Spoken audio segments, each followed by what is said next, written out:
Good morning. What a week it's been.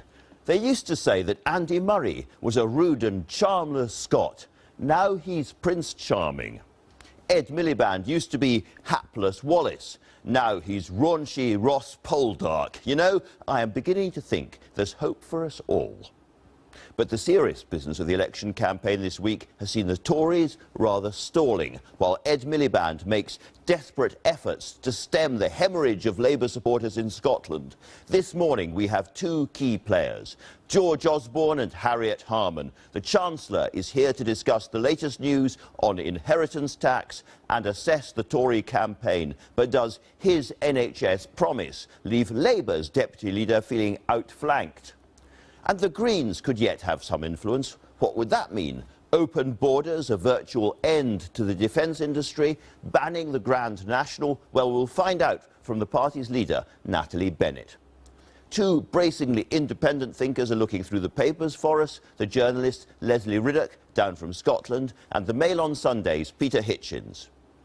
And Hillary Clinton is expected to announce today that she will run as US President. I have been hearing from a famous Clinton friend what Bill thinks of that wicked White House drama, House of Cards. I love that House of Cards. 99% of what they do on that show is real. And the 1% they got wrong, you could never get an education bill passed that fast.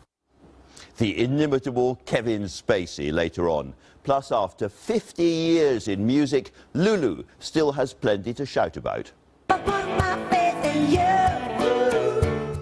Lulu is live later on right here in the studio, but first the news with Sian Lloyd. Many thanks, and to the front pages, and if there is a battle over who wins the front pages, the Conservatives do, I think, clearly today with their inheritance tax announcement. There's the Sunday Telegraph, inheritance tax slashed by Tories. Sunday Times, Tories slash inheritance tax on homes. Not much originality from the headline writers there. Mail on Sunday, same story. Tories give £1 million to your children tax-free.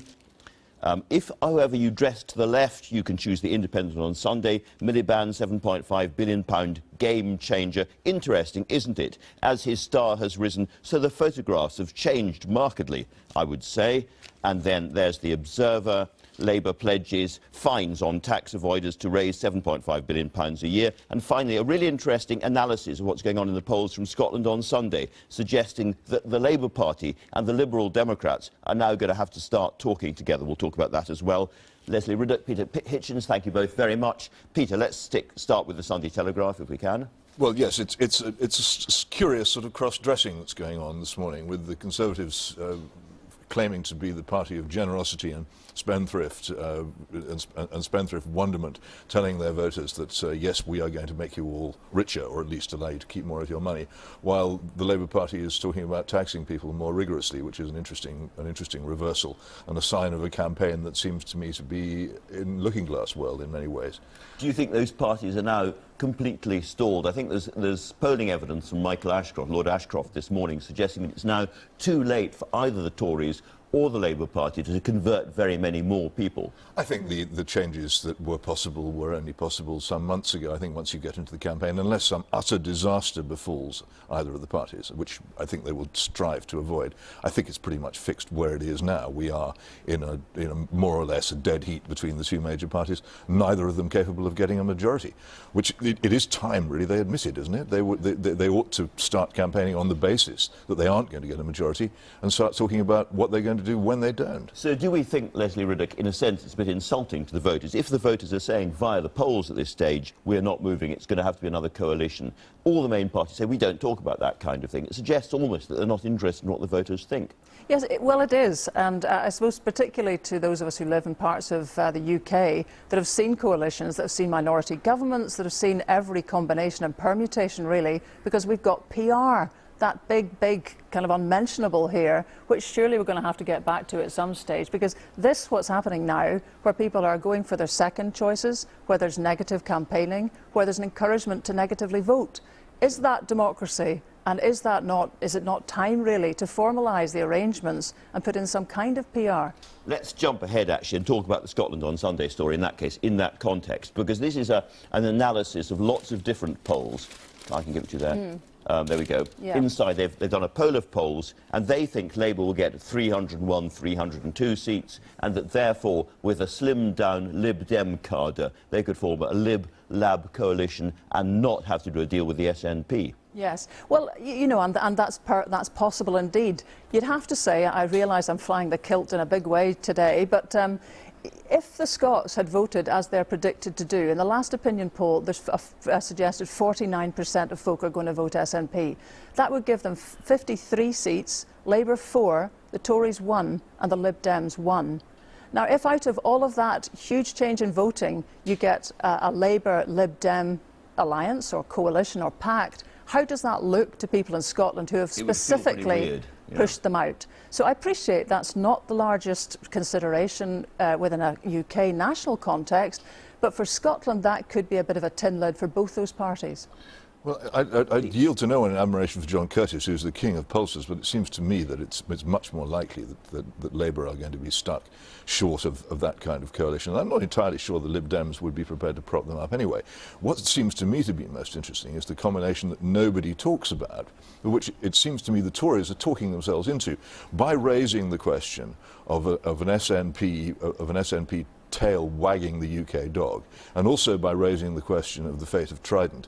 They have actually made it quite plain that the only operating majority which would save us from either of those things would be a grand coalition between the two major parties. That's an astonishing It has to thought, be Peter. something. Well, if the Tories are serious about what they say, then they must be ready to consider it. And Ed Miliband, when he was challenged about Trident last week, said, "Well, of course we can get Trident through with Tory backing," which was the first foreshadowing real of such cross-dressing going I think on. I think that people should be asked about this. It seems to me to be a possibility. It works perfectly well in Germany. The two parties are in many respects almost totally identical anyway. They only pretend not to be. So why don't they get together? Yeah, absolutely. Now, in the context of a Tory campaign, which I said has been stuttering a little bit this week, big fight back. David Cameron's interview in the Sunday Times is clearly part of that. He's got a yak or it's a yeti, a lion and a tiger. I'm amazed he's old enough to remember that campaign about having a tiger in your tank, but he's apparently concerned about, in this interview, concerned about not being old enough, or perceived as being old enough. He reacts to Nigel Farage saying that he dyes his hair by saying, "No, I don't. I want to have more grey hair. I'm sick of people thinking I'm too young."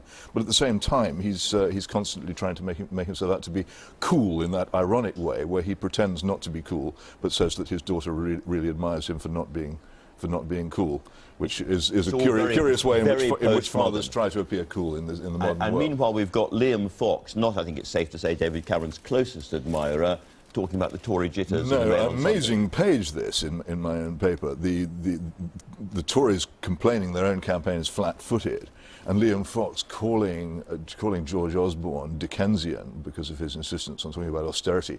I think a very strong sign of grave worries in the Tory party about the failure of their campaign to catch fire.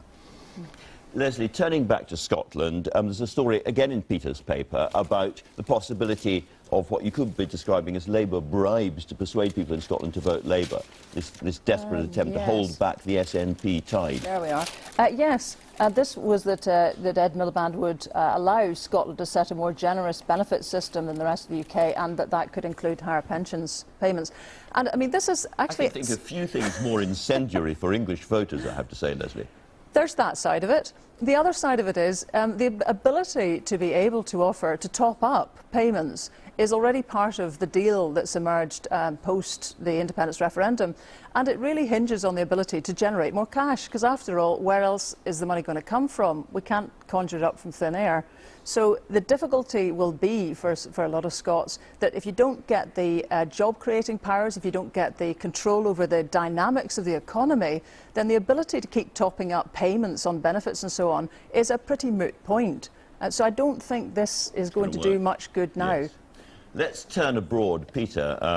It is dynastic politics beginning to return to the United States, with Hillary Clinton announcing today that she's going to stand for presidency for the Democrats, and Jeb Bush hanging around on the Republican side. Yes, it seems to be. It's a pity they can't come up with anything better. But I have to say that it's one of the most unexamined politicians in the modern world is Hillary Clinton. People seem to know so little about her. I'm amazed, for instance, that the fact that she is so fundamentally left-wing has never never really troubled either the American or the British press as much as it should. It's all the obsession with the fact that she would be the first woman president. I'd long to see her properly examined, and I think this time maybe this will happen. Very interesting. Lesley?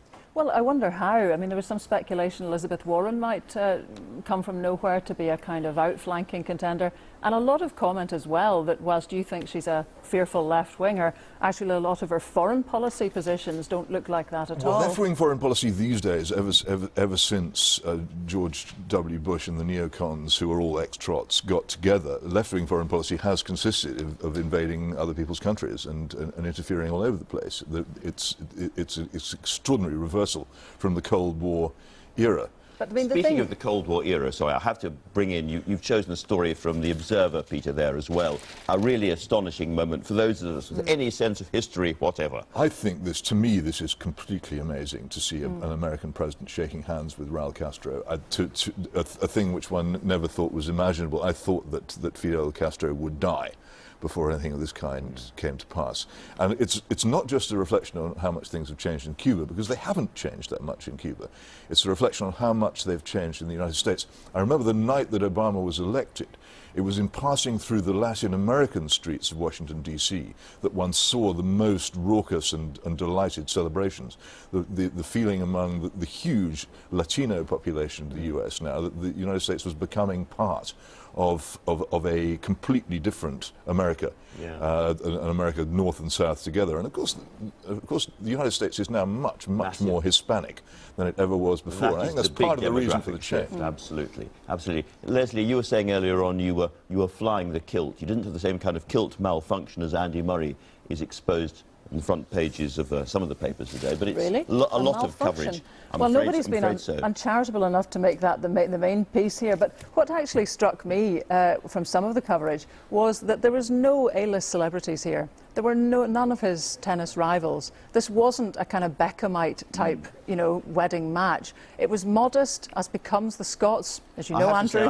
I've interviewed him, and I found him a charming and modest and self-deprecating man, completely different from the image on the court. And that's the big impression that comes across, really, in the Dunblane. He's gone back to his roots, that's what's important to him, and well done to him there. That's been a good day. But yet again, the image and the reality are totally different. What about the boat race? Well, just one small subversive point I'd like to make here. If you look, and it's very hard to find this, if you look and see how long it took the female and the male crews to finish the course, the female crews took considerably longer to do so. So there are still differences between the sexes. And after a couple of hundred years not even getting in the water, I think that's quite an achievement. They've been in the water, they just hadn't been rowing on the same course at the same time. On which subject? The Greens had one seat in the last